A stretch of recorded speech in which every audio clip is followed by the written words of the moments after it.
Hello, taxpayers. Are you confused after the Income Tax Act 2025 came into force?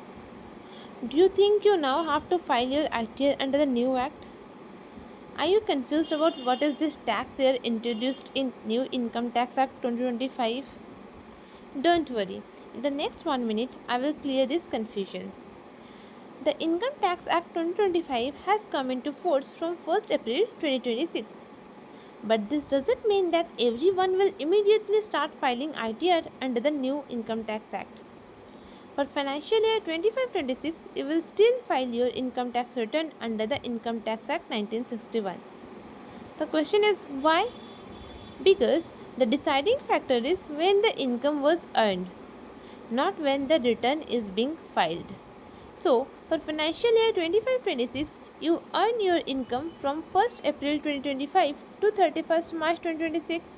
That is before the applicability of Income Tax Act 2025. So, the applicable law at that time was Income Tax Act 1961. So, the income which you earn from in financial year 25-26 will be governed by Income Tax Act 1961. The new Income Tax Act 2025 will apply only to the income of tax year 26-27, which starts from 1st April 2026.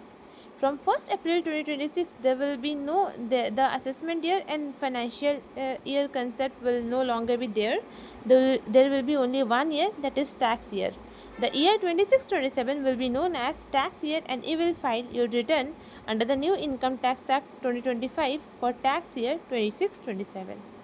So, there is also no need to file two ITR for two different laws. You have to file your income tax return for financial year 25-26 as per old Income Tax Act, that is Income Tax Act 1961.